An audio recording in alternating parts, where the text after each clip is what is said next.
Olá, muito bom dia! Vai começando aqui pela Jovem Pan, mais uma edição da nossa revista radiofônica. Informação, prestação de serviço, entretenimento, tudo isso condensado no nosso papo dessa sexta-feira, dia 10 de agosto de 2018. Sejam bem-vindos! O horror! Número de mortes violentas no país sobe 3% e atinge maior marca de série histórica. No ano passado, a média foi de 175 assassinatos por dia. Sem sal, morno. O primeiro debate entre presidenciáveis na televisão registra poucos ataques entre os candidatos e muitas respostas vacilantes, diria, sobre como tirar o país do buraco.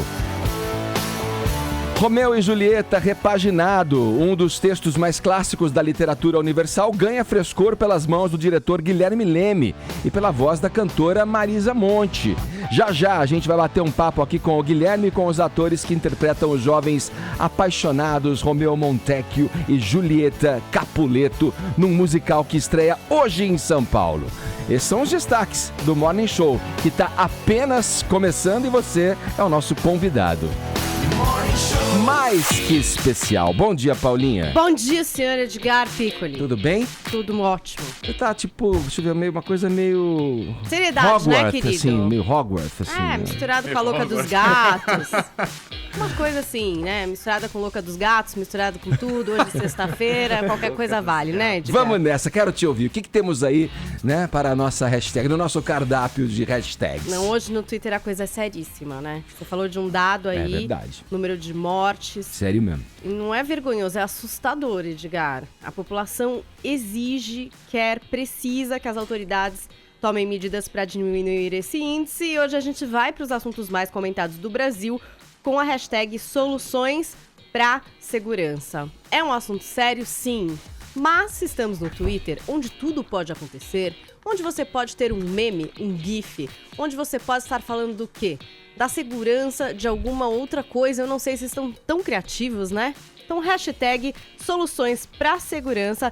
Vamos conhecer as ideias dos nossos twitteiros, já que dos candidatos no debate não foi muito claro, né? Como é que eles podem resolver esses problemas. Eu sei que no Twitter o pessoal vai ter mais ideias. Hashtag, assim, né? Então, hoje, Soluções para Segurança, Brasil. E a gente está esperando também mensagens em vídeo sobre esse tema, pelo nosso WhatsApp, o 11-931-7009 é o nosso número. Que medidas você considera que precisam ser tomadas no país para que a gente reduza a violência? Mande aí sugestões pra gente, mensagens em vídeo, grava aí com o seu celular na horizontal. Claro, se for gravar do carro, estacione antes de gravar a mensagem. Por favor, 11-931-7009. No mais, você pode acompanhar tudo o que acontece nesse cubo multicolorido do rádio brasileiro pelo nosso aplicativo, vermelhinho da Jovem Pan.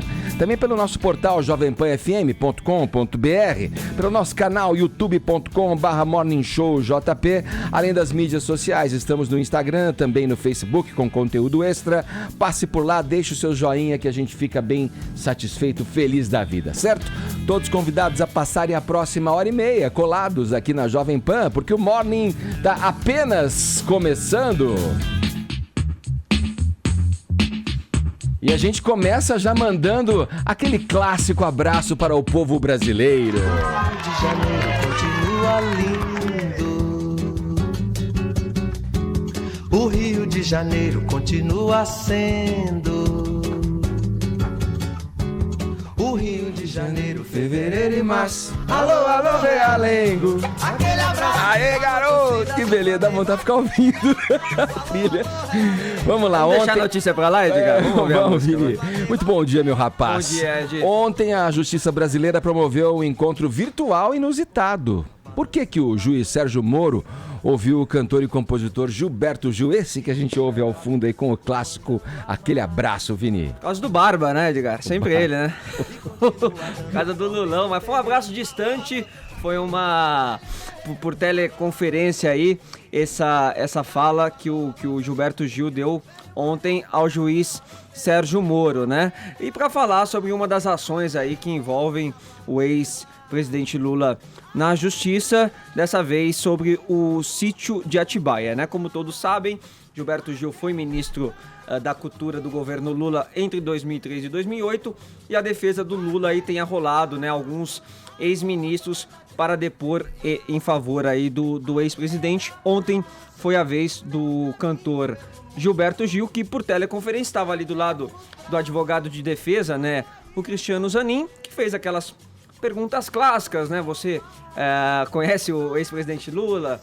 Aí o Gilberto Gil respondeu que sim, que tinha um convívio ali, principalmente durante esse período em que ele foi ministro, participava de muitas atividades, de muitas reuniões, ou seja, tinha um contato muito ativo com o ex-presidente e nunca, segundo Gilberto Gil, presenciou qualquer prática, qualquer atividade ilícita de Luiz Inácio Lula da Silva. Vamos ver um trechinho aí desse depoimento do Gilberto Gil à Justiça ontem. Edgar.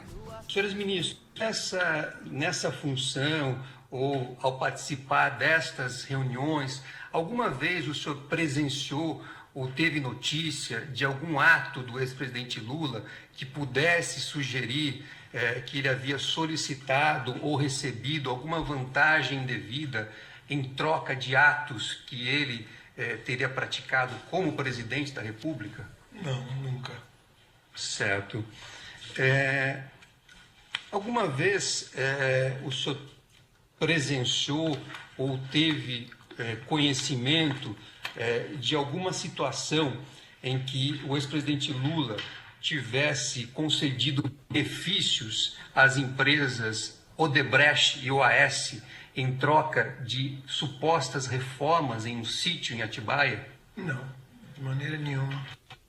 Esse assunto, em algum momento, o senhor ouviu falar ao participar do governo? O senhor teve algum conhecimento de alguma situação envolvendo esses elementos? Não, nada disso. E por aí foi, né, o Gilberto Gil negando aí qualquer ato de corrupção que estivesse envolvido ali o ex-presidente Lula. E no final, o Sérgio Moro fez algumas perguntas não envolvendo Lula, envolvendo José Dirceu, envolvendo Palocci e também o João Santana, né? O Gilberto Gil também disse conhecer todos, trabalhou com eles, mas também que não conhece nenhuma relação com nenhum consentimento aí com corrupção, né? Lembrando agora que a partir do dia 27 de agosto os réus desse caso aí de Atibaia serão interrogados e o depoimento do Lula está marcado para o dia 11 de setembro. Gilberto Gil que não está envolvido, tá, Edgar? Ele apenas serviu aí como testemunha de defesa do ex-presidente. E são arroladas pelos advogados, né, Joel? O noticiário foca muito essa questão do processo que resultou na condenação do ex-presidente Lula, que é referente ao triplex do Guarujá, né?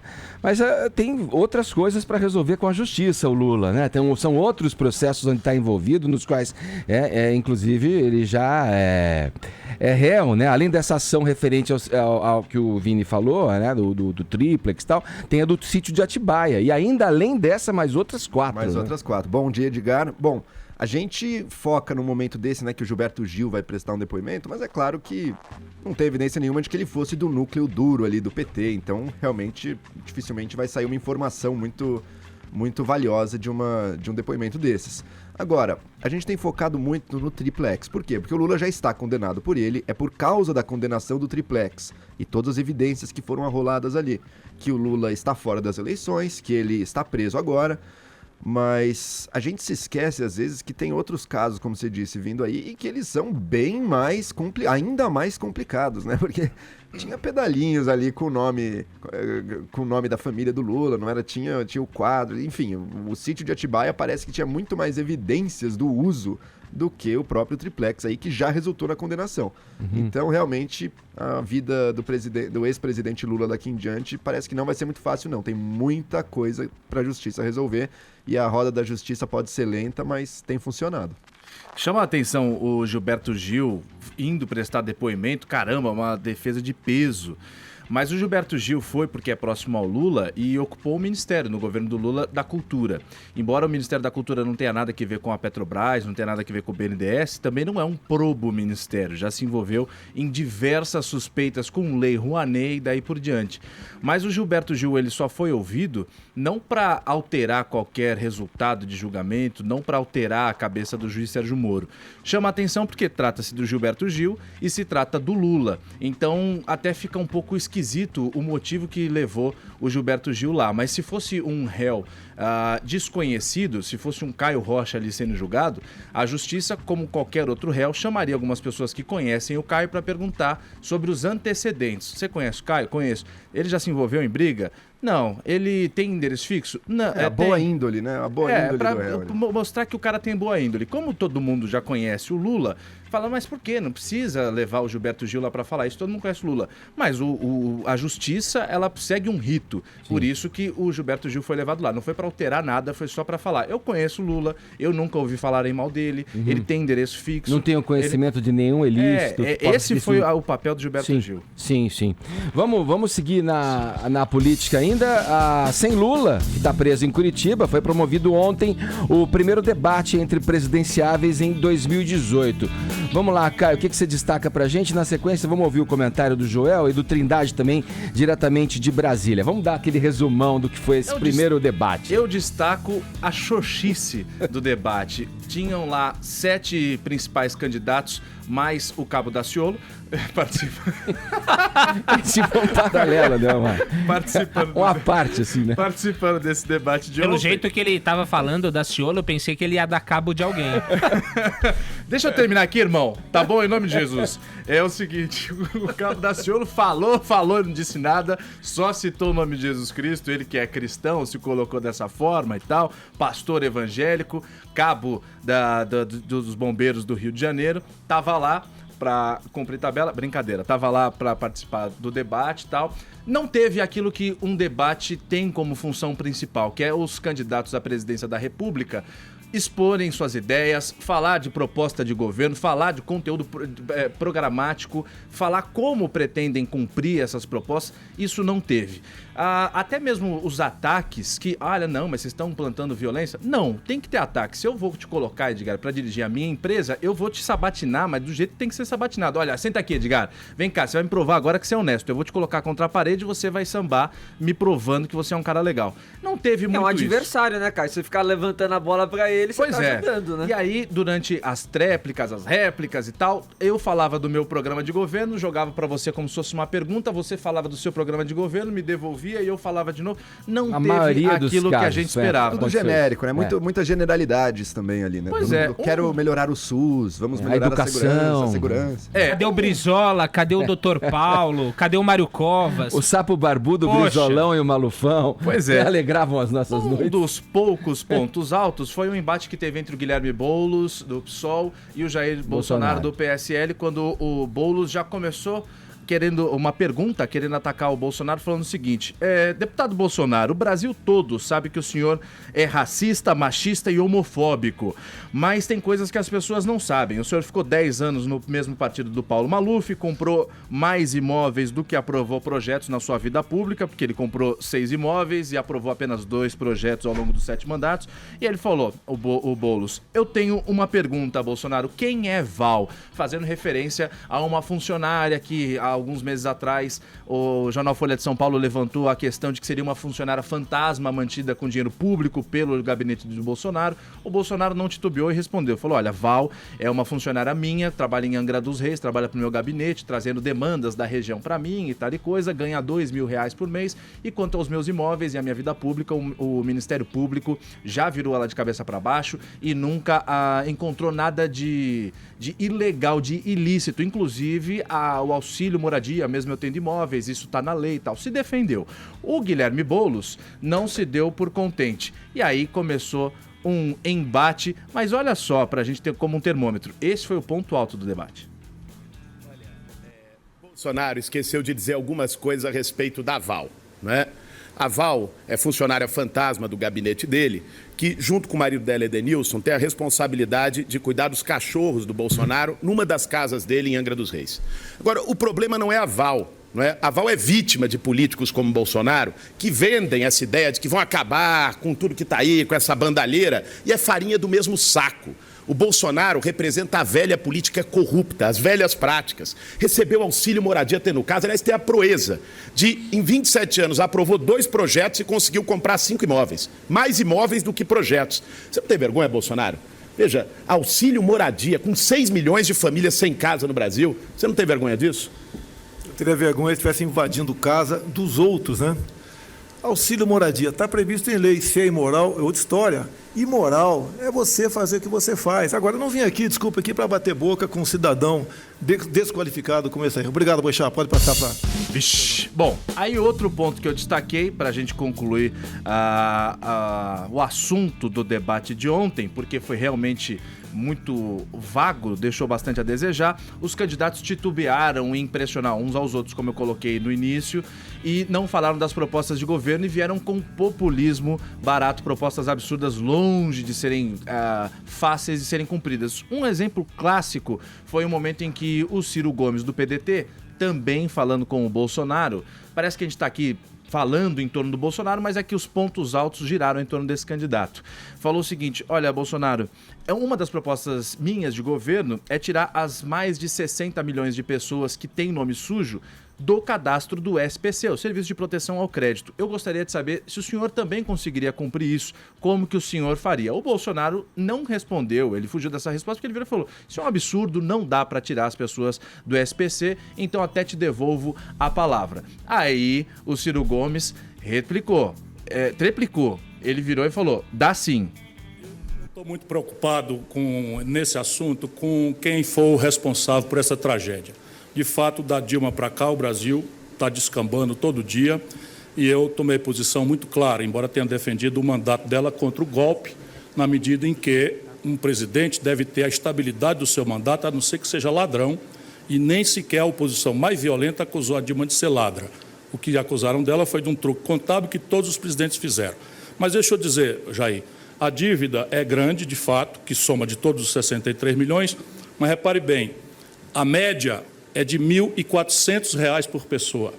Você acha que não dá para a gente pegar um conjunto de providências e ajudar essas pessoas financiando em outros prazos, negociando com os titulares desses créditos que botaram aí juro, correção monetária, abuso? Eu sei fazer, vou permitir que todos possam duvidar, mas vou dar os detalhes. Fique tranquilo, eu vou tirar o seu nome do SPC. Candidato Bolsonaro, sua tréplica. É uma conta bilionária. Realmente, se o Ciro conseguir fazer isso aí, você vai ser um santo aqui, Ciro. Aí, Joel, o que você percebeu nesse... Se eu ver que vai dar Ciro aí, eu vou me estourar meu cartão, viu? Porque eu tô vendo que a coisa vai melhorar. Mas olha, realmente foi um debate em geral morno, não teve nenhum... Acho que ninguém se sobressaiu muito como claramente um vencedor assim. Acho que alguns tiveram um desempenho melhor, conseguiram mostrar que tem o que falar, tem propostas para diversas... O Daciolo, sem dúvida. Mas sabe por que o Daciolo venceu? Daí eu acho também ele saiu ganhando, sabe por quê? Porque ninguém sabia quem ele era. Agora todo mundo viu que ele é um malucão. Bom, toda eleição tem o seu maluco. Mas defina ganhar aí, vai. Não, ganhou. Mais gente sabe quem ele é e provavelmente a intenção de voto dele, que era 0, agora mais gente vai poder citar o nome dele ali. Mas claro, nunca vai vencer eleição nenhuma o Cabo Daciolo. É porque eu fiquei pensando, a gente tá aqui em contato com o noticiário, né, todo dia, sabendo do que eles falam, acompanhando as entrevistas, tudo. Fiquei pensando ali, o brasileiro que pega o debate e fala: agora eu vou assistir o debate e tal. Será que eles acrescentaram algo novo ali? Nada, eu não vi nada o debate, e a gente tem uma ilusão, às vezes, de que o debate vai ser um momento também de trazer propostas ultra detalhadas, né? Nenhum candidato fez isso, mas também não é o momento. Porque não tem nem tempo pra isso, né? E você começar a falar número e coisa ali... Mas é que é uma habilidade. Mas é que é uma habilidade. A população quer ver a personalidade do candidato. Sim. Ela quer ver como ele se comporta no momento de maior cobrança, de maior estresse, pressão, de conflito. Exposição. Mas acho que o problema é que o formato do debate ele é um pouco engessado, né, Edgar? Então você dá ali 1 minuto e meio pro candidato responder e ele pode falar qualquer coisa. Ele pode não responder, ele pode desviar, ele pode se promover. Né? O Álvaro Dias, na primeira pergunta, Nossa, lá não respondeu, ele né? se apresentou, ele não respondeu sobre a emprego, pergunta. Vamos lá, vamos para Brasília. Ouvi do Trindade aí. Tinha alguns debates, tinha alguns casos em que os candidatos, pelo menos antes desse primeiro debate, Trindade, se digladiavam ali, tentando tirar eleitores um do outro ali. Isso você acha que se refletiu nesse primeiro debate? Eles se focaram ali nos seus adversários mais diretos? Bom dia. Foi uma espécie de apresentação. Muito bom dia, Edgar, bom dia a todos. Olha, o Cabo Daciolo foi eleito pelo PSOL, imagine, foi eleito pelo PSOL, fez lá uma greve de bombeiros no Rio de Janeiro e ficou famoso. É dele a ideia de fazer um discurso querendo que a deputada Mara Gabrilli levantasse da cadeira de rodas e saísse caminhando. Lembra daquele discurso? Foi o Cabo Daciolo que fez lá no plenário da Câmara dos Deputados.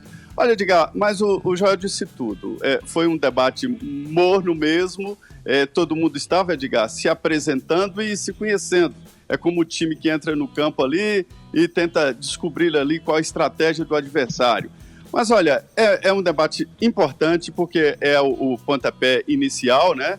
E como ele falou, o Joel falou, todo mundo quer saber o jeitão do candidato, porque olha, de propostas, qualquer um pode elaborar 1000 propostas, chegar lá e derramar. Agora, é incrível como o Geraldo Alckmin e Henrique Meirelles foram eles mesmos, né? Parecendo que estava dando uma aula para iniciados, falando para economistas. Não é bem assim, uma TV aberta que estava falando para Dona Maria, para todo mundo, e também para os iniciados em economia, né?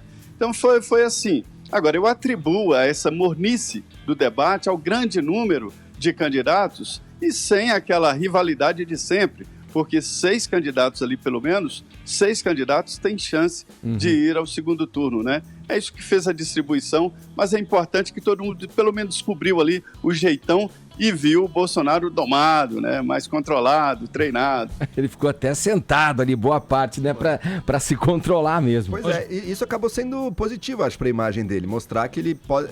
E claro, tinha alguém mais radical do que ele ali na direita, né? Então só isso já deu um benefício pro Bolsonaro. Ele não foi muito acionado também. Exatamente. O Alckmin foi mais acionado. Exato, e esse foi o lado, acho que pra mim, que o Bolsonaro saiu perdendo nesse outro sentido, porque ele ficou ali um candidato normal, mais do mesmo. Ele não foi o centro das atenções. E não ser o centro das atenções pra ele já é perder um pouco a posição que ele gosta de ocupar, né? Eu gostei muito que o Trindade mencionou também o Meirelles. Eu não sabia bem o que esperar do Meirelles. Vimos ali que é alguém que não tem a menor condição de se Zé Maria, com a população, né? Menor você condição. citou o Henrique Meirelles. No começo do debate, quando o assunto principal era a geração de empregos, por várias vezes ele ressaltou o momento em que ele comandava o Banco Central sob o governo Lula. E ali ele falando, ali a gente gerou muitos empregos, foram 10 milhões de empregos. Nesse sentido, parecia o representante do PT no debate, não? A estratégia do Henrique Meirelles é dizer que não é candidato do presidente Michel Temer, ninguém quer ser candidato. Candidato em serviço do país. E ele diz que é candidato em nome das suas propostas e do seu passado. E o que ele quer? Ele quer dizer que o lado que deu certo da economia do PT, na época do ex-presidente Lula, era ele a economia, ele que comandava a economia. E agora ele voltou para o governo Michel Temer. Isso eu não estou dizendo que é o que ele quer, desde o início das entrevistas, ele está dizendo isso. Olha, na época do Lula eu comandava a economia e fui chamado agora no Michel Temer para estancar o desabamento da economia e conseguiu. Então, assim, ele ainda está naquela ideia antiga de que um presidente que tenha dominado a economia se dá bem. Mas não é verdade. O presidente Michel Temer tem números favoráveis aí, inflação em queda, juros em queda, né? E não é popular. Então houve uma mudança. Ele ainda está com a cabeça antiga. Eu queria ressaltar também, eu achei que teve um perdedor muito claro nesse debate aí. Quem foi? Aquele de quem todo mundo se esqueceu que existia. Ciro. Aquele que não foi mencionado em nenhum momento, que não estava lá, que não tinha nenhuma cadeirinha vazia pra ele. É verdade. E que, portanto, todo mundo esqueceu. Então, eu achei que o Lula ou o Haddad, ou quem quer que seja do PT, foi E esse assunto foi evitado, né? Tanto a Lava Jato quanto o nome do ex-presidente Lula, né? Ninguém tocou nisso. Mas o Ciro também, ele também foi bem esquecido ali durante o debate, né? Foi um debate de apresentação mesmo. Foi mais ou menos aquele primeiro encontro ao vivo do Tinder. Você sabe que a pessoa existe, mas é ali que você vai se apresentar, vai saber mesmo como é que é. Vai aquela coisa meio morna. Olha, Caio tem experiência. Caio tem experiência. Caio sabe. Mas olha, trocando em miúdos, o que dá pra perceber com esse primeiro debate aí é que assim, é um número excessivo de siglas mesmo. Isso tem que mudar. Não há representatividade e não há ideais diferentes para justificar um número de partidos tão elevado. É claro que tem ali posições patéticas, infantis com relação a problemas sérios do Brasil, que você vê colocada por pessoas que não têm a mínima condição de estar ali à frente. Tem candidatos que você olha e fala, poxa, esse é o tal político profissional. E tem algumas novidades que você acha que poderiam representar uma guinada para uma maneira nova de se fazer a política, de se encarar a política no Brasil. Mas tem muito a caminhar ainda, né? Talvez a impressão que fique é essa mesmo, de uma certa frustração com o que a gente viu e conferiu nesse primeiro debate. Vamos ver como é que vão ser os outros, né? Se a gente vai, por exemplo, chegar um dia e conseguir ver um debate entre duas forças que dividem e aglutinam poderes e ideais diferentes, mas que estão ali, como, por exemplo, é a eleição nos Estados Unidos, que é dividida entre republicanos e democratas ali. Pode ser que a gente, como eleitor, ganhe mais num debate e tenha mais clareza das ideias apresentadas ali. Talvez isso ocorra, Edgar, no dia 27 de agosto, quando será promovido o 5º Fórum Liberdade e Democracia, parceria aí da Rádio Jovem Pan com o Instituto de Formação de Líderes de São Paulo. O evento vai ser dividido em 2 blocos. No segundo bloco vai haver esse debate entre os presidenciáveis. Vale, falado. Trindade, obrigado, viu? Quer fechar com alguma frase, Trindade? Ficou faltando alguma coisa aí? Ficou, é só dizer que bom mesmo é essa bancada, né, que faz um debate todos os dias. Boa, né? velho! E tem lá seus Bolsonaro, seus Henrique. Tem! Aqui Diariamente, Zé Maria Trindade com sua combinação de figurino. É uma fauna muito variada aqui nesse programa. Muito plural. Valeu, Trindade, um abraço pra você, obrigado. Edgar, eu gostei do Álvaro Dias, velho. Gostou, Ele Casal? tava perdido, ele não sabia o tempo, não sabia responder. Esse é o candidato perfeito. Ô, Joel, e você que é economista, você percebeu que a proposta dos candidatos para a criação de emprego é o contrário do Viagra? Como assim? Eles dizem que é preciso recuperar a credibilidade para crescer. E o Viagra faz crescer para recuperar a credibilidade. É verdade, né? É verdade. Cara, eu queria muito ter no pente aqui a risada do Carlos Alberto. Quem tá fazendo esse barulho? A risada aí? do Carlos Alberto. Vamos lá. Vamos girar. É muito tiozão do pavê, né, Marcão? Tiozão do pavê. Ó, tá na hora de girar o assunto. A promotoria de Los Angeles, nos Estados Unidos, informou que está analisando novos casos de assédio sexual envolvendo 3 celebridades. Uma delas é o ator de filmes de ação, o Steven Seagal. E os outros, Paulinha, conta pra gente. Quem são? Tem o Anthony Anderson, que é um ator que tá numa série que se chama Blackish, mas também fez Transformers, alguns outros filmes. E a gente também tem o Harvey Weinstein.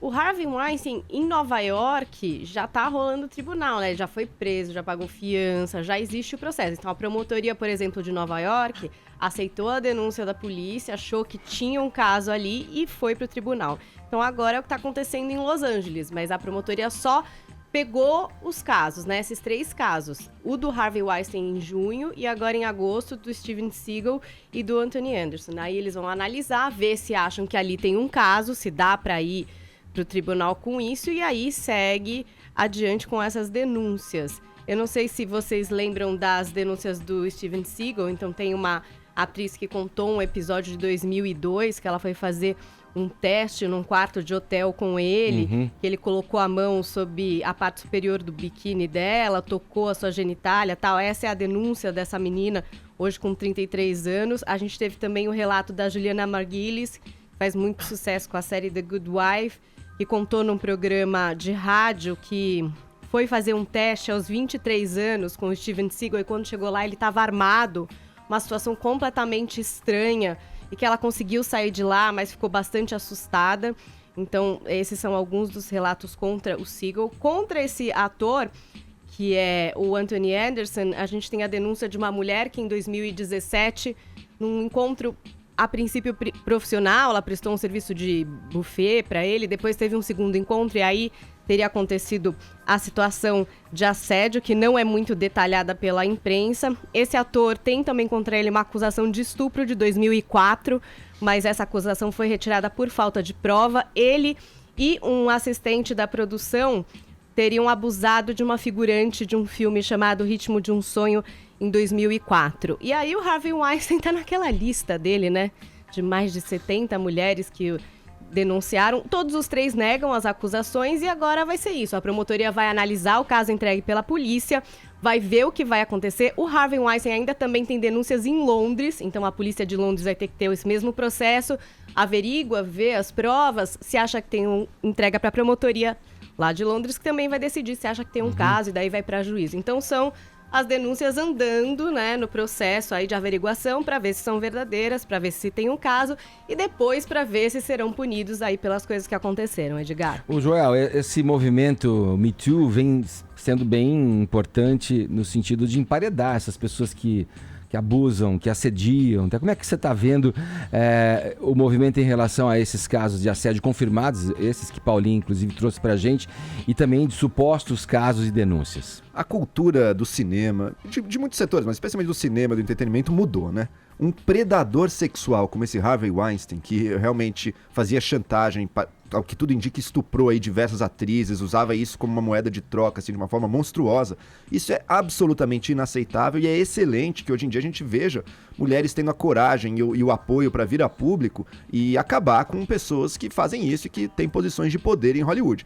Mas é claro, toda denúncia, o lugar certo para analisá-la é na justiça, né? Não é só porque alguém denunciou alguma coisa que a pessoa é imediatamente culpada e também tem que se distinguir. O que é estupro, o que é um flerte meio desajeitado numa festa, por exemplo. Tudo isso tem que ser bem...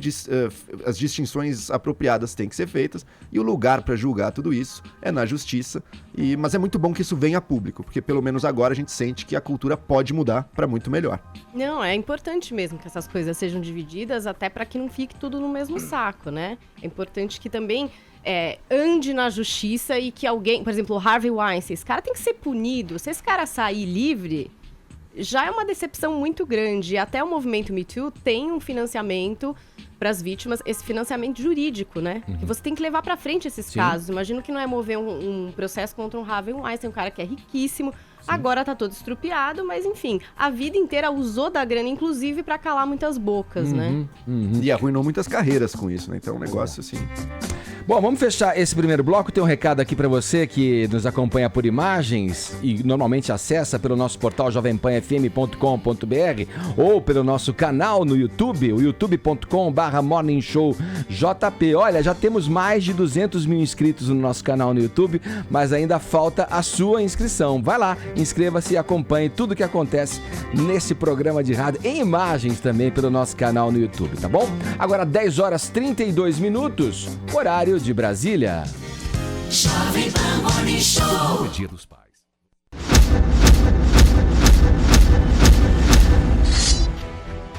Eles são muitos, mas nós somos mais. Somos 27 milhões de empreendedores, heróis do cotidiano, heróis da vida real. Para nós não existe esquerda ou direita. A única direção que importa é para frente. Eles nunca vão entender. Os desafios que superamos, as frustrações no meio do caminho, as noites mal dormidas, a alegria de fechar o primeiro negócio, as pessoas que dependem de você.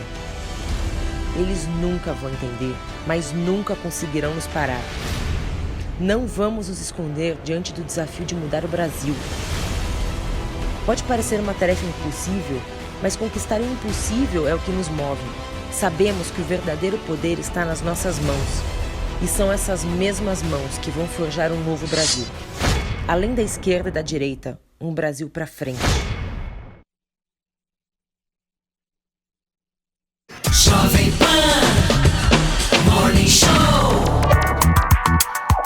Agora você pode ajudar a aquecer o inverno de muitos idosos. Benegripe criou a campanha Benemeias, o melhor look da estação. Você entra no site www.bemcontagia.com, compra suas Benemeias bem bacanas, iguais a essas aqui, ó, por apenas R$19,90, e o valor vai direto para ONGs que ajudam os idosos mais carentes. Participe desse movimento, compre sua Benemeia edição limitada, porque transmitir o bem é mais contagiante que a gripe. Benegripe, o bem contagia, um oferecimento de Benegripe, Se persistirem os sintomas, o médico deverá ser consultado. Bola pra frente, seguindo aqui no Morning Show, agora é hora da gente falar de cineminha, Paulinha. Aí você vai começar por esse aí, eu vi o trailer. Que não ia ter essa semana. Então, dá medo, você viu? A mandíbula do bicho, mega... É gigante, Edgar. Agora, o mega tubarão, é isso? Isso, Mega Tubarão tem daqueles trailers desses que você fala, não, mentira que fizeram esse filme, existe essa criatura de 20 metros de comprimento, o Megalodon, querido Edgar. Ixi. Pois é, imagina a situação, você tá lá numa estação submarina, no Oceano Pacífico, estudando o fundo do mar, né? Quando de repente se sente ameaçado por o quê? Pelo Megalodon, por esse tubarão gigantesco. Aí o que é que você faz, querido? Você chama alguém capaz, né? De destruir este monstro, Edgar. E aí é o personagem do Jason Statham, que é um mergulhador, que é fera em resgates em águas profundas e que vai ter que resolver esse problemão, Edgar. Caramba, vamos ver. Mas se você quer também um filme que tenha a ver com o mar, mas seja talvez menos fictício do que o Mega Tubarão, tem Vidas à Deriva, que é baseada numa história real. Tem aquela menina Shailene Woodley, que tá em Big Little Lies. Ela faz uma garota que se apaixona por um cara que adora velejar e é craque nisso, faz travessias longas e tal. E aí eles vão juntos fazer uma travessia, tudo lindo, maravilhoso, aquele lugar paradisíaco, o sonho de Edgar Piccoli se realizando nesse casal. Você escolheu pra mim esse filme aí? Pois é, Obrigado, só que dá viu? ruim, viu, Edgar, Eita. querido? Uma tempestade Velho. pega o barquinho dos lindos. E o cara, que é o pró lá do negócio de navegar, fica todo estrupiado. Então é a história de superação dessa menina que vai ter que salvar a vida dela, a vida do cara e achar um jeito de sair do meio do mar com o barco todo quebrado. E aí, fechando, Ed, uma diquinha. Eu vi ali no fim do trailer, baseado numa história real. Eu adoro filme baseado em história real, ainda mais de tragédia, superação e amor. Já tô querendo ver, esse é o meu escolhido da semana.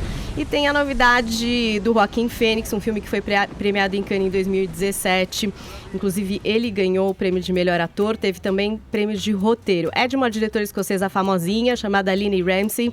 E a história é do Joaquin Phoenix na pele de um matador de aluguel que é veterano da Guerra do Golfo e que trabalha para resgatar vítimas do tráfico de mulheres. E aí ele vai resgatar uma dessas vítimas, é uma menininha que é filha de um político. Então é um filme mais cabeça, mas o trailer é muito editado, assim, é febril, parece ser uma história bastante intrigante, senhor Edgar. Gostou desse? Você parece bom também, hein? É, parece ser bom, violento. Aqueles que você gruda na poltrona aí, né? Todo mundo fala que é um dos melhores trabalhos da carreira do Joaquin Phoenix, Edgar. Aí, tá as dicas, então. State Senator Albert Vato. He doesn't want to get the Vamos cops lá. involved.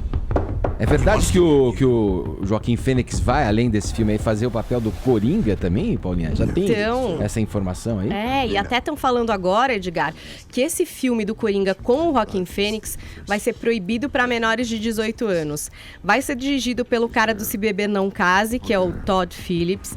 Vai começar a ser filmado agora em setembro, dia 22, em Nova York. E ao que parece, esse diretor quer usar muitas casas de strip da cidade. Parece que algumas personagens secundárias vão aparecer super peladas e tal, e que isso deixaria o filme aí só recomendado para maiores de 18 anos. O que pode ser uma ótima ideia para Warner, já que ela vai ter 2 filmes do Coringa. A gente vai ter esse do Joaquin Phoenix, mais centrado na origem do personagem, vai acontecer ali nos anos 80, dizem que vai ter uma coisa meio Taxi Driver, assim, meio realidade, mas vai ter um outro filme também do Coringa já previsto com o Jared Leto, e aí mais na linha do que já tá acontecendo no cinema, com o Esquadrão Suicida, Arlequina, ali das adaptações da DC. Se você ficou interessado em ver Joaquin Phoenix como Coringa, marca na agenda. Joker tem data de lançamento prevista para 4 de outubro de 2019. Boa, falado, Paulinha. Vamos girar o assunto, dar uma guinada aqui no nosso tema, na nossa prosa. Agora vamos falar de segurança pública. A taxa de mortes violentas intencionais no país bateu recorde no ano passado. Caio, vamos lá, quais são os números? Bom, o anuário do Fórum Brasileiro de Segurança Pública foi divulgado, como você trouxe. Os números tiveram um aumento, sobretudo... Deixa eu corrigir aqui, vai bater o recorde. Né? Recorde ou recorde, acho que tanto faz, mas enfim, isso pouco importa. O que importa é que a violência está crescendo, isso não é novidade para ninguém, mas quando a gente vê escancarados os números, assusta. Vamos destacar o estado do Rio de Janeiro, que foi onde chamou mais a atenção e ganhou destaque na imprensa. Ontem foi publicado, hoje também ainda está sendo bastante repercutido. No estado do Rio de Janeiro, a comparação entre 2017, que são os números divulgados agora, com relação a 2016, cresceram de 6.262 casos de violência, de morte violenta.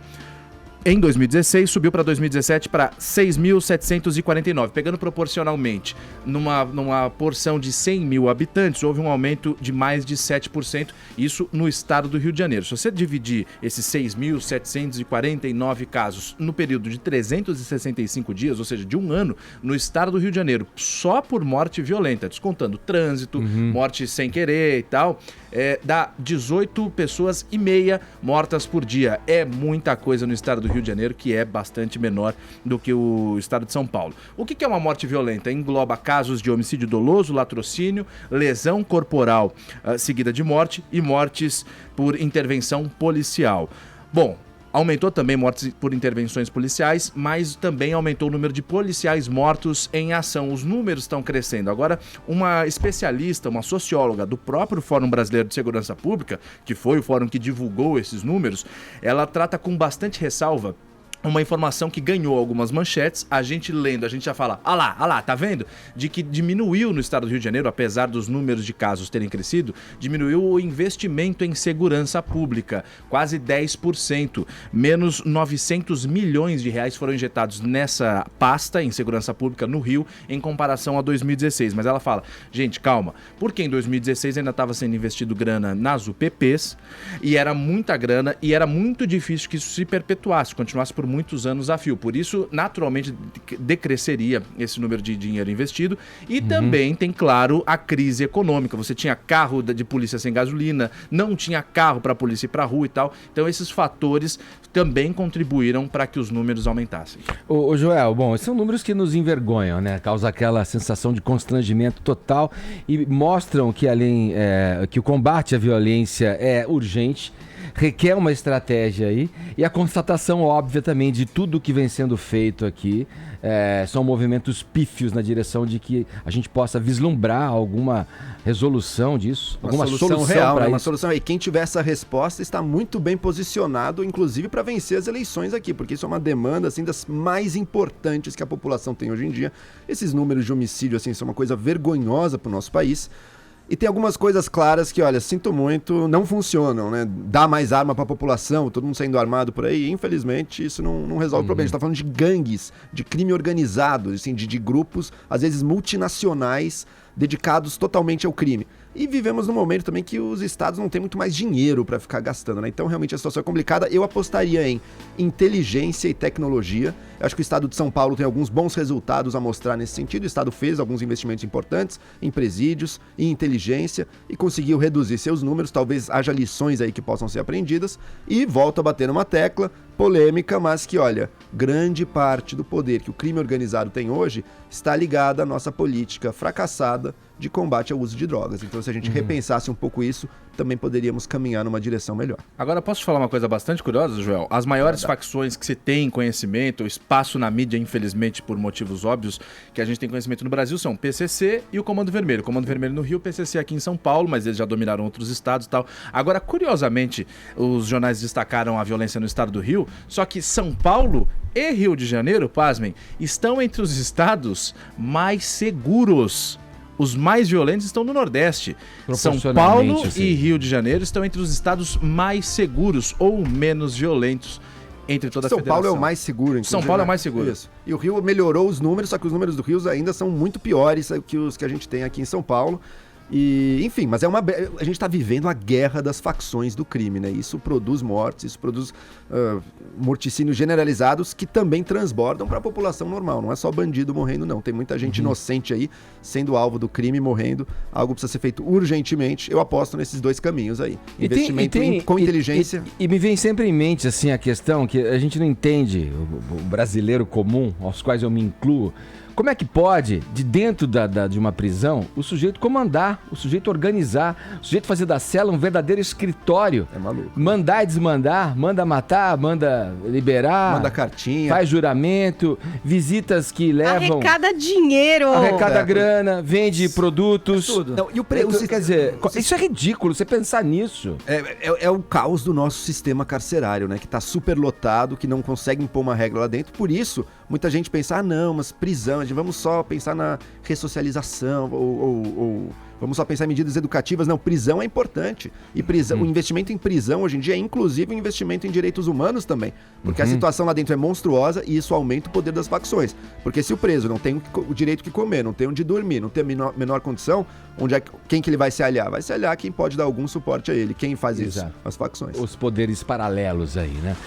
Que medidas precisam ser adotadas para a gente amenizar essa situação? O pessoal tá respondendo pelo Twitter e também pelo WhatsApp. Paulinha, e aí, como é que tá a nossa hashtag Soluções para a Segurança? Entre os assuntos mais comentados desse país, né, Edgar? Olha, a no Claque... Twitter tem solução pra tudo, querido. A Claque fica feliz, olha aí. Olha aqui a mensagem do Vladimir Santos. Hashtag Soluções para Segurança, chama o Jaspion, né? Ele resolve tudo na TV, né? Que pena. Podia ser na vida Ainda real. bem que você falou que o pessoal podia brincar, né? Levar no humor. Não, né? tem muita brincadeira, mas tem muita proposta boa que os candidatos podiam entrar nessa hashtag pra elaborar melhor as suas respostas. Sim. Olha a Luanda Silva, por exemplo. Hashtag Soluções para Segurança, mais investimentos em educação e esportes. Isso ajudaria as crianças e adolescentes a não se envolverem com um crime. Deixo pra você, Edgar, continuem participando aqui a hashtag Soluções para Segurança. Hoje tá valendo prêmio no Twitter. A gente convidou também nossa audiência a interagir pelo WhatsApp, o 11-931-7009, com mensagens relativas a esse tema que a gente traz aqui pra nossa enquete hoje,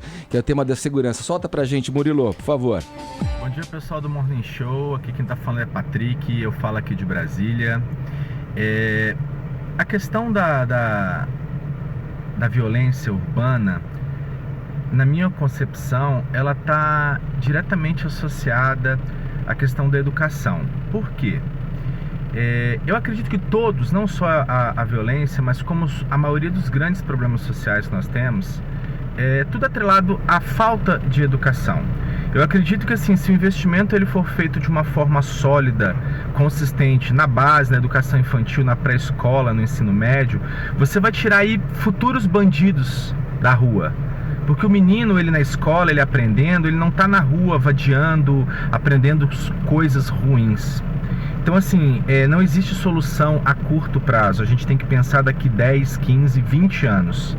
E na minha opinião, o que vai mudar o Brasil não são os políticos, não são, medidas paliativas. O que vai mudar é a educação. As pessoas têm que frequentar a escola, nós temos que colocar os nossos jovens dentro de uma escola. E a escola tem que ser de qualidade para formar cidadãos. Através da educação a gente muda o país. Consequentemente, a gente resolve o problema da segurança, a gente resolve muitos problemas que estão atrelados à falta de educação da nossa sociedade. Muito obrigado, bom dia. Bom dia, pessoal.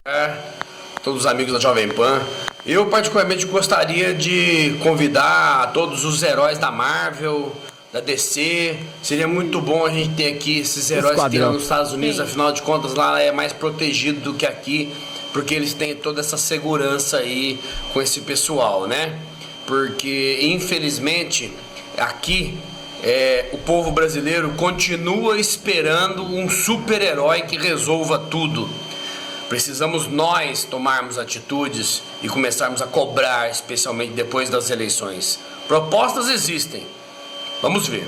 Aqui é Ronald Lima de Pindamonhangaba. Um abraço a vocês todos. Tá aí o ouvinte interagindo com a gente, dando seu pitaco, falando sobre a questão da segurança pública aqui no Morning Show pelo nosso WhatsApp e também através da nossa hashtag. Bom, vamos seguir no Morning Show, estamos numa sexta-feira festiva, vamos falar de cultura, vamos falar de atração cultural. Olha aí, ó. Escuta essa. Deixa eu pensar em você. Isso me acalma, me acolhe a alma.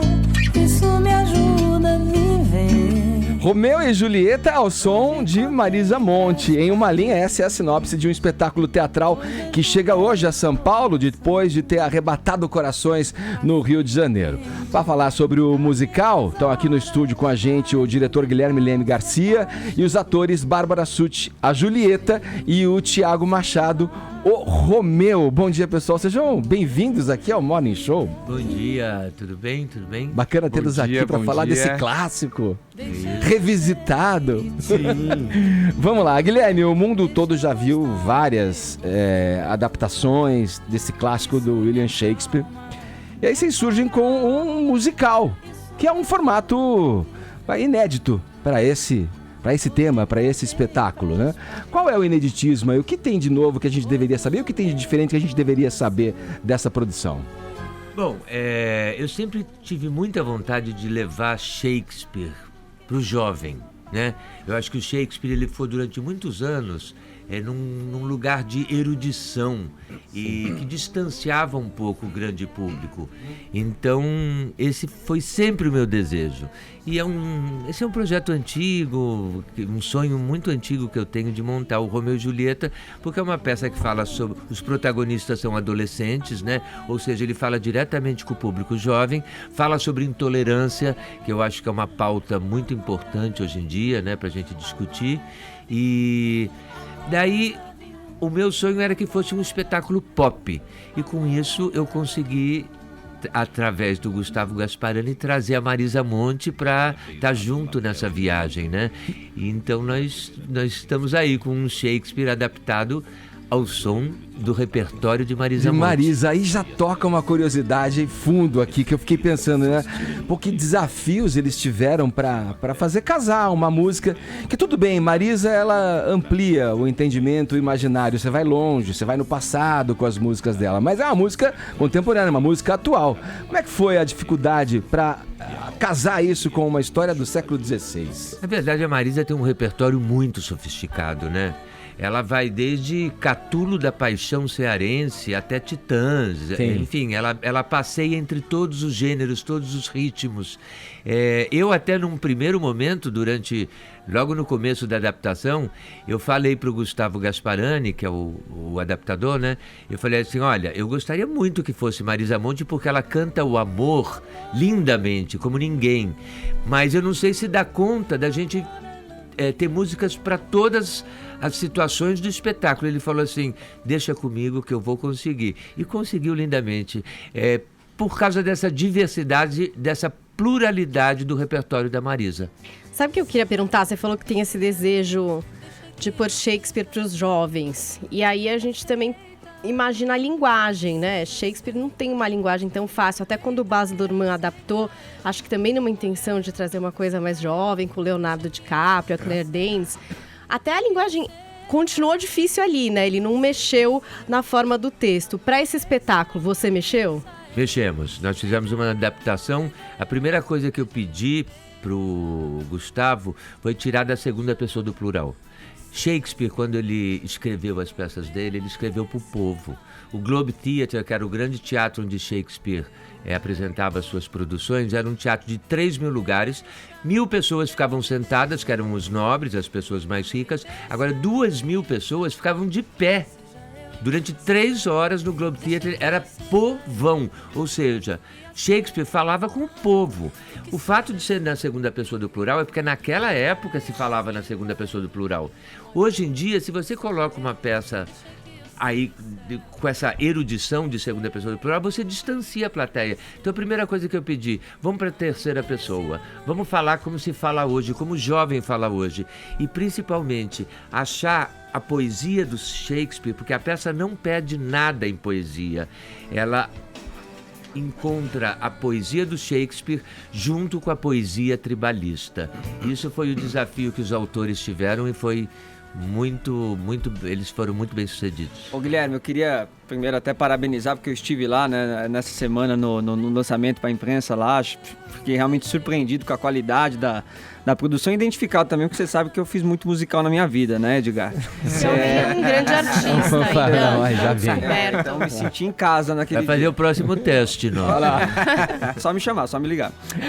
Eu queria saber o que traz mais de reflexão também a obra, porque você falou lá que você quis atravessar, né, do século XVI realmente para o século XXI, para aproximar ainda mais o público. O que você colocou de elemento para conseguir isso daí? Olha, eu chamei uma equipe criativa totalmente contemporânea. Nós temos Daniela Thomas, que é uma das maiores cenógrafas e artistas do Brasil, totalmente contemporânea a linguagem dela. O João Pimenta, que é hoje em dia um darling da moda, né, no Brasil, que faz também um trabalho contemporâneo. O Apolo 9, enfim, né? Toda a galera trabalha, são artistas muito antenados com a arte contemporânea. O que eu pedi para eles revisitarem o século XVI, o século XVII, XVIII, XIX, ou seja, que a peça tivesse essa conversa de 500 anos, sabe? Mas que tivesse uma linguagem extremamente contemporânea. Então a gente tem referências a um passado, mas de uma forma, de um olhar totalmente atual. Eu queria trazer uma pergunta agora para Bárbara e para o Thiago. E vocês vivendo esses dois personagens que são, assim, dos mais importantes da história do teatro, né? E para um público jovem agora, o que foi os maiores desafios, assim? Qual foi a experiência? Bom, eu acho que o principal foi conseguir entender esses personagens fora daquele lugar comum, né, de Romeu e Julieta. Então, no meu caso, ver a Julieta não só como uma menina de 13 anos, apaixonada. 13 anos, né? A gente esquece disso. Né? Exatamente. Conseguir enxergá-la como uma pessoa que se desenvolve durante a peça e chega numa maturidade de entender o sentimento, entender o que está acontecendo e contra a família e contra a sociedade.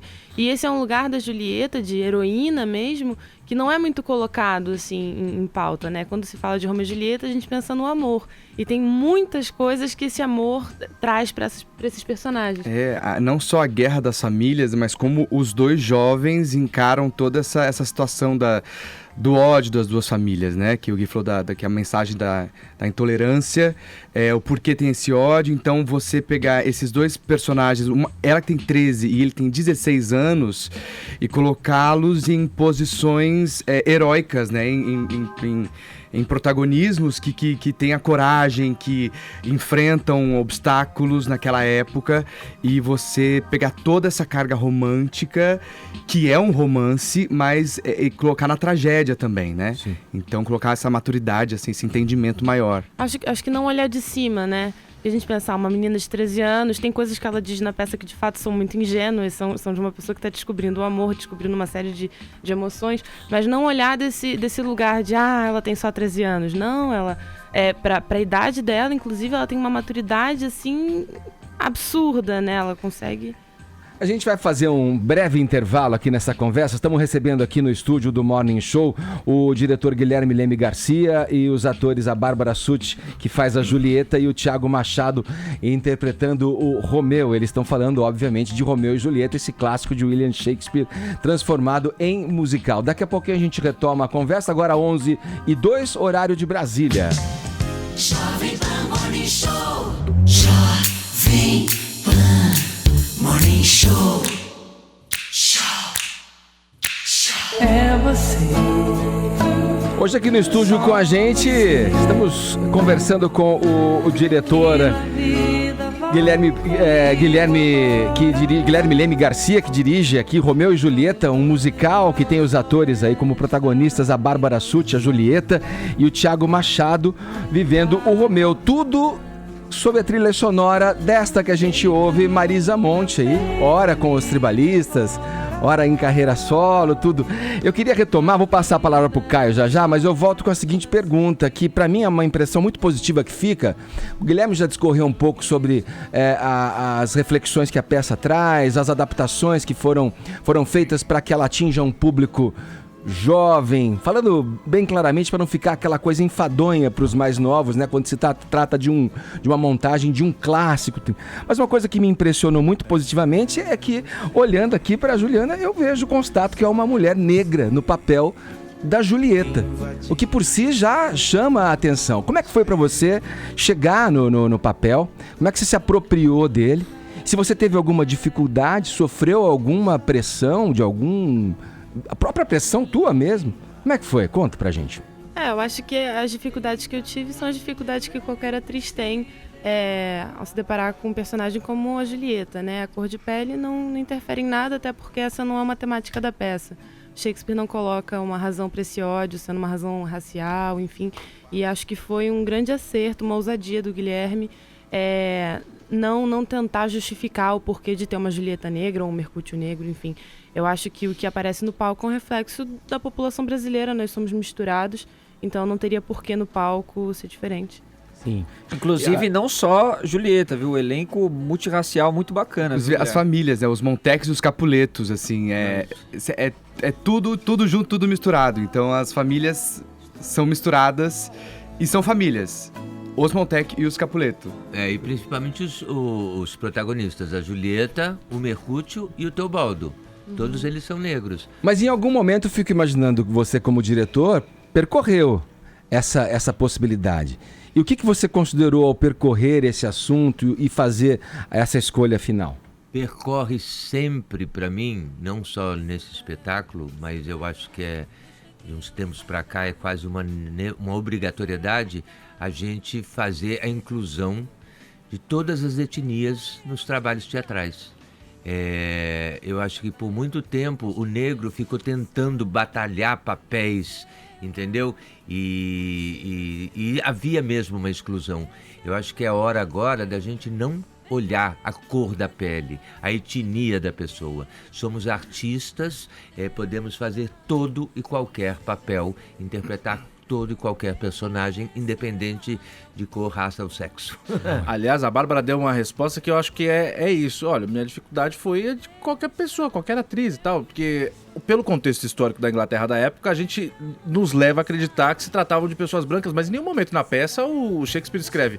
Isso passava na Itália, né? Mas enfim. Uma jovem branca. Na Itália, perdão. É que o Shakespeare era inglês. Desculpa. Mas ele não escreve, olha, era uma jovem branca ou um jovem branco. Ele não deixa claro isso na peça? Não, de jeito nenhum, nunca. Inclusive, um dos maiores sucessos hoje em dia da Broadway, o maior deles, né? Que chama Hamilton, que conta a independência dos Estados Unidos. Ou seja, está mostrando lá os senadores, o presidente, toda a elite americana, que todos eram brancos. O Hamilton é feito, todos os protagonistas são negros. É lindo, maravilhoso. Deixa eu trazer para um outro tema aqui. Bom, o Brasil vivendo um momento de crise, a gente sabe que não está fácil para nenhum setor e imagino que para a cultura, para as artes, então, esteja especialmente doloroso nesses últimos anos. É muito difícil fisgar os jovens de hoje, ainda mais nesse contexto, para irem ao teatro? Eu mesmo sou alguém que sempre fala, nossa, adoro ir ao teatro, mas como eu vou pouco, né? E como é que faz as pessoas? É difícil, sim. Não é fácil. Eu acho que a gente tem que cada vez mais fazer formação de plateia. Eu acho que teatro se começa na infância. Eu acho que os pais têm que levar as crianças ao teatro, as escolas têm que levar as crianças ao teatro, porque é uma cultura. Quando a gente fala de Romeu e Julieta, assim, a gente sabe que muitos jovens sabem da história, mas nunca leram um Shakespeare. Se você for ver isso na Europa, todo mundo lê Shakespeare, todo mundo lê dramaturgia, todo mundo lê os seus grandes autores e dramaturgos, né? Então no Brasil a gente ainda tem que fazer formação de plateia, porque é difícil levar o jovem. Já temos que, assim, ter uma luta grande por causa dessa questão do streaming hoje online e tantas outras mídias que aparecem, né? Da gente conseguir levar o público para ver o artesanal, o acústico no teatro. Agora, principalmente o jovem, temos sim que fazer formação de plateia. E com esse espetáculo eu acho que a gente está cumprindo esse papel. Porque quando o jovem entra lá e ouve, assiste essa história linda, essa história emocionante, ver esses dois monstros aqui em cena e cantando Marisa Monte, é a coisa mais linda, eles saem tocadérrimos. É isso que eu queria deixar claro, porque a gente está ouvindo a Marisa Monte aqui, né? Então as pessoas podem imaginar que a gente vai ouvir lá uma gravação, mas não é isso, né? É tudo vocês cantando. Vocês cantam? Sim. Qual que foi a dificuldade disso, Cantam né? muito de cantar Marisa Monte, que é super exigente. A gente sabe que ela é uma artista preciosista com a obra dela. Como é que foi isso daí? Olha, eu particularmente tenho uma ligação com Marisa Monte muito forte, familiar, não que ela seja minha parente, tá, gente? É porque a minha família inteira escuta muito Marisa Monte, então desde pequenininho eu escutei muito Marisa Monte. Então é um repertório que me agrada muito e quando eu fiquei sabendo Romeu e Julieta com Marisa Monte, eu falei, nossa, é uma mistura ousada. E aqui é a primeira coisa, o que vai dar esse negócio, gente? O que vai acontecer nisso tudo? E com a adaptação toda do texto e com a música, foi ficando fácil o entendimento da intenção da música com a cena, mas na hora da emoção, na hora da cena, tudo conta com a... Aí vai a parte técnica de articulação, das notas precisas, né, da preciosidade da música da Marisa Monte encaixando, então é difícil manter essa solenidade, assim, da música dela. E é uma delicadeza, imagino também, porque, não sei, olha, você me corrija se eu estiver errado, o musical tem essa coisa da postação, a voz, projeção, e as músicas dela, eu fico imaginando, se for cantar impostado nessa técnica, né, não me parece que resulte em algo... Pegou no meu braço, não, para de vibrar, tá vibrando, não é assim, não, para, não, é assim, tá, foi, e realmente faz uma diferença absurda. Assim. E a gente tem nesse espetáculo, hoje em dia, eu acho que é um musical bem brasileiro. A gente não tem aquela forma americana de cantar da Broadway, sabe? Sim. Que aquilo eu acho que também distancia um pouquinho o nosso público, sabe? A gente canta como a Marisa Monte canta. E aqui, sem rasgar seda, Marisa Monte é uma das vozes mais lindas, né? Das cantoras brasileiras. Não, tá rasgando tá tranquilo. E eu achei uma Julieta que tem uma das vozes mais lindas que eu vi. Quer dizer, era a voz mais linda de 250 garotas que passaram pelo teste. A Bárbara tem um timbre vocal que não que seja parecido com a Marisa, mas ele está no mesmo lugar de um timbre da Marisa, de diferencial, sabe? Olha, palmas pra ela. A nossa claque. Isso é uma claque que Mas ela não vai cantar um pouco aqui? Vai cantar um pouco. Uma capela? Será Nossa. Canta, Marisa! A gente vai ter que ouvir nesse programa. Sabe assim, o filho que começou a estudar piano toca uma música, assim, aí o pai chega a visita em casa, toca a música, meu filho. É mais ou menos isso. E aí, como é que você vai sair dessa? Vai passar ou vai encarar? Eu vou encarar. Então vai. E no meio de tanta gente eu encontrei você. Entre tanta gente chata sem nenhuma graça. Você veio e eu que pensava que não ia me apaixonar. Nunca mais na vida. Bárbara Ô, louco, meu. Quem sabe faz ao vivo. Que belezura, hein? Olha, muito legal. Caio, ficou faltando uma pra você? Ficou, vai, não deixaram eu falar. Temos um tempinho ainda, vai lá. Vamos lá. Ô, Guilherme, você falou que as pessoas aqui no Brasil consomem pouco Shakespeare. Mas eu queria te fazer uma pergunta se não é porque, por exemplo, embora a história central seja um romance trágico que mostra o relacionamento de dois jovens, tem todo um contexto em volta que faz críticas à sociedade. É Itália, né? Não é Verona. Várias outras questões. E hoje, em tempos de relações tão líquidas, não são momentos muito diferentes entre as pessoas brasileiras daquela época também? Não é por isso a falta de consumo do Shakespeare? Não. Eu acho que Shakespeare, além de falar do amor como ninguém, que é uma coisa universal, não tem tempo e não tem lugar, o amor é sempre pauta em qualquer lugar, ele coloca nessa peça, em quase todas as peças, um lado político muito forte. Sim. Essa questão das duas famílias serem famílias... feudais, talvez? Mas são famílias em confronto. Mas isso por quê? Por uma posição política. São dois grandes nobres da cidade. E é isso que a gente vê hoje em dia, também em muitos lugares do mundo, posições opostas, onde acontecem brigas, onde acontecem guerras, onde acontecem, enfim... todo tipo de desmando. Então Shakespeare está falando também dessa intolerância que acaba caindo nessa tragédia. Os dois têm que morrer por causa do ódio de duas famílias. Spoilers, assim, Uma história muito Podemos conhecida. considerar um spoiler. Isso é muito bom. Olha, eu gostaria de agradecer muito aqui a alegria e a presença E o talento. e o talento dessas pessoas aqui que nos visitaram nessa manhã de sexta-feira para brilhantar esse estúdio, esse cubo multicolorido do rádio brasileiro. O diretor Guilherme Leme Garcia e os atores Bárbara Sutti, que vive a Julieta, e o Thiago Machado, vivendo o personagem Romeu em Romeu e Julieta, que entra em cartaz, estreia hoje no Teatro Frei Caneca, a partir das 8h30 da noite, né? O espetáculo, aos sábados às 16 e às 20 horas, em 2 sessões, e aos domingos às 19 horas. Ingressos pelo ingressorapido.com.br. Sorte para vocês. Obrigado. Parabéns pelo trabalho. Muito obrigado. Obrigado a todos, obrigado aos ouvintes. Aí. Agora, 11 horas, 1 minuto. O que eu falei? 11 1? Não, 11 horas 20 minutos. Eita, Edgar. Horário de Brasília, Casão. Você vê, acontece. Falei pra parar de beber, Edgar. Jovem Pan Morning Show. Jovem Pan Morning Show.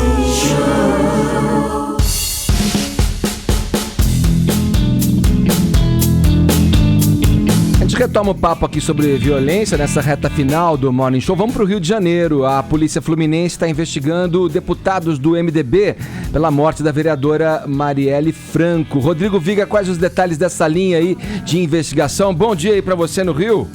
Fala, Ed Friorento, Ed Geladinho, tudo bem? Como é que você tá, rapaz? Eu que tô friorento, você tá todo encasacado aí ou é impressão minha? Ah, mas pera aí, não tô tão encasacado, tô só com... Você gosta dessa expressão? Tô com um pullover. Pullover. Suéter. Já dizia a vovó, um suéter. É um pullover. Meu caro Edgar, ouvinte internauta da Jovem Pan, você sabe que neste sábado vão completar, né, 150 dias, Edgar?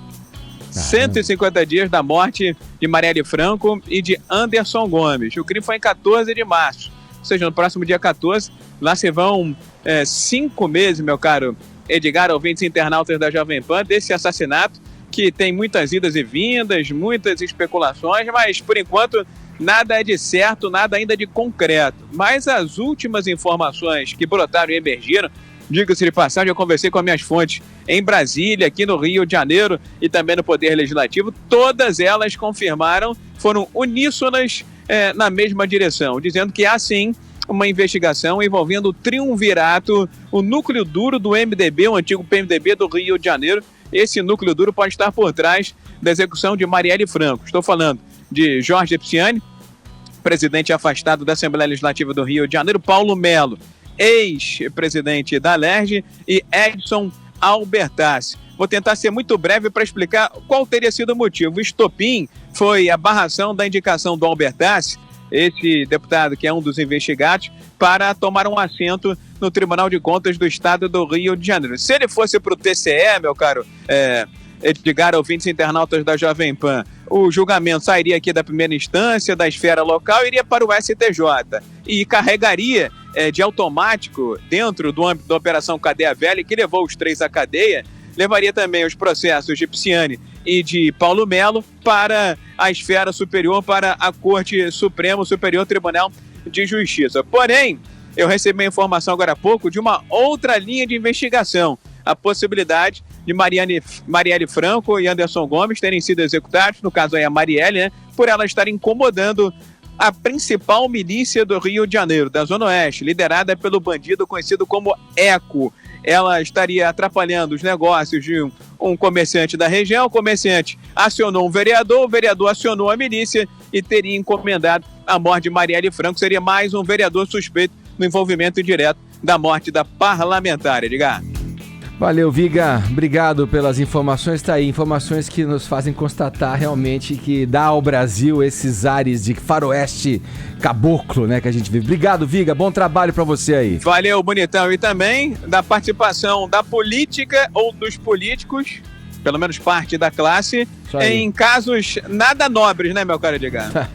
Pra dizer o mínimo, né, Viga? Valeu. A informação do Rodrigo Viga, e aí, na esteira disso, a declaração do próprio o ministro da Segurança Nacional, Raul Jungmann, dizendo que agentes do Estado, tem evidências de que haveria esse envolvimento de agentes do Estado, quer dizer, um horror, né? Bom, mas aí também a gente volta para 2001, se eu não estou enganado, Celso Daniel, mas também outro clima. Mais de 150 dias, como o Viga falou aí, sem nenhuma... Para agora são uns 17 anos. Sem nenhuma clareza no que pode ter acontecido, realmente... Todo assassinato de político tem que ser investigado, tem que ver. Não, mas tem alguns assassinatos que são nítidos. Não, e esse quando é o uso político da coisa, daí realmente é o fim da linha. Vamos fechar com a notícia do final. O que aconteceu com o esporte interativo, Vini Moura? Olha, essa notícia pegou todo mundo de surpresa, hein, Edgar? Inclusive os funcionários aí do canal Esporte Interativo, que agora vai deixar de existir nos próximos 40 dias. Inclusive, a semana não tá nada fácil para o jornalismo, né? A gente falou depois aqui da Abril, da né? Editora Abril, mais de 500 funcionários demitidos, e o Esporte Interativo, mais de 200 profissionais serão desligados, porque é o que acontece. O Esporte Interativo, ele é da Turner, do grupo Turner, e agora esse grupo também foi adquirido pelo grupo AT&T, que é um grupo poderosíssimo dos Estados Unidos, dono da Warner, dono da HBO, agora adquiriu os direitos da Turner, e pela legislação brasileira, esse canal não vai poder ficar mais acomodado ali nas operadoras de TV a cabo, de gás, senão vai configurar ali um monopólio, né? E então eles pesaram ali o custo-benefício e decidiram então pelo encerramento da Esporte Interativo nesses canais que todo mundo já conhece hoje. Vai continuar os trabalhos na TNT e na Space, né, 2 canais aí parceiros do Esporte Interativo, que já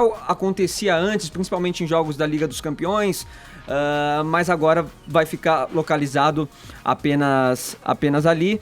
Agora, tem algumas coisas, por exemplo, Série C, Série D e Copa do Nordeste, que eles eram muito fortes. Fica comprometido, né? Não vai mais transmitir, e tem o acordo com as equipes do futebol brasileiro a partir do ano que vem. Algumas equipes como Palmeiras, Bahia, Santos, Atlético Paranaense, Internacional fecharam acordo com o Esporte Interativo para terem seus jogos exibidos no canal. Agora, com essa mudança, vamos ver como que vai acontecer. Vai ter pode ter aí alguma reviravolta nesse contrato. Permanecem profissionais como André Henning e Vitor Sérgio, que eram a marca ali do canal, estão desde o início, e outros também que representavam bastante, como Mauro Betti, que é aqui da casa também, o Ale Oliveira, o Rodrigo Rodrigues, né? Então esses profissionais permanecem, mas muitos aí serão desligados, Edgar. Falado, Vini. Boa, aí a gente fecha então agora com os ganhadores. Vamos lá, fomos pros Trending Topics. CT, sim senhor, e temos aqui como ganhador Irlan, @Irlan, seja lá Irlan, quem é você, Irlan, né? São nomes muito bons no Twitter, vou falar com você, querida, aqui. No WhatsApp. Quem é que tá aí pra dar? Vamos lá, então, já vai, que, Casão, já que eu me perdi. Tava um pouco atrapalhado o Casão aqui. Vai, Casão. É porque eu assisti o debate, eu fiquei mais perdido do que eu já sou. É Ronald, o vencedor. Falou. A gente fica por aqui. Segunda voltamos ao vivo na programação da PAN. Muito obrigado pelo prestígio e pela audiência, tá? Cuidem-se. Bom final de semana.